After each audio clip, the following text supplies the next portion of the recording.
Good evening. Today, our fellow citizens, our way of life, our very freedom came under attack in a series of deliberate and deadly terrorist acts. The victims were in airplanes or in their offices, secretaries, businessmen and women, military and federal workers, moms and dads, friends and neighbors.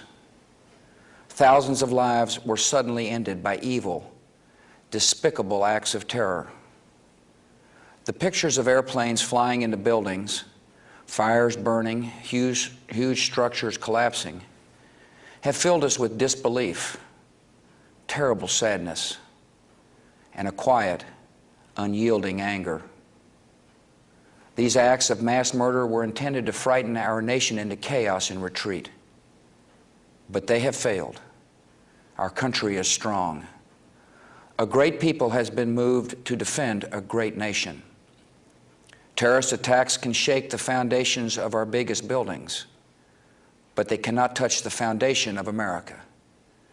These acts shatter steel, but they cannot dent the steel of American resolve. America was targeted for attack because we're the brightest beacon for freedom and opportunity in the world, and no one will keep that light from shining.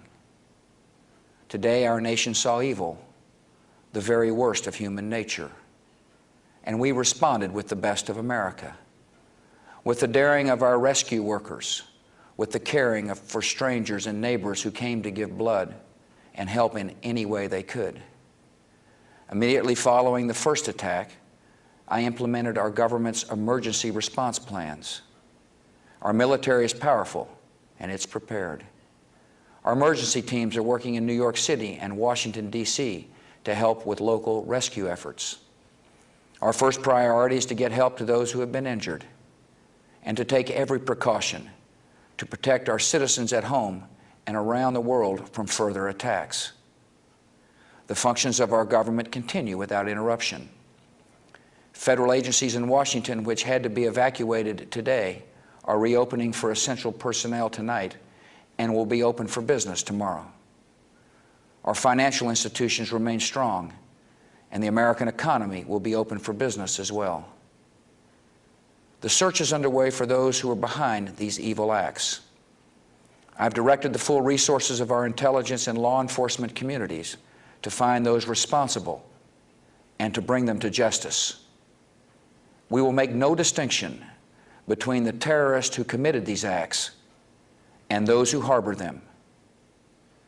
I appreciate so very much the members of Congress who have joined me in strongly condemning these attacks. And on behalf of the American people, I thank the many world leaders who have called to offer their condolences and assistance. America and our friends and allies join with all those who want peace and security in the world, and we stand together to win the war against terrorism. Tonight, I ask for your prayers for all those who grieve, for the children whose worlds have been shattered, for all whose sense of safety and security has been threatened. And I pray they will be comforted by a power greater than any of us, spoken through the ages in Psalm 23. Even though I walk through the valley of the shadow of death, I fear no evil, for you are with me. This is a day when all Americans from every walk of life unite in our resolve for justice and peace. America has stood down enemies before, and we will do so this time. None of us will ever forget this day, yet we go forward to defend freedom and all that is good and just in our world. Thank you, good night, and God bless America.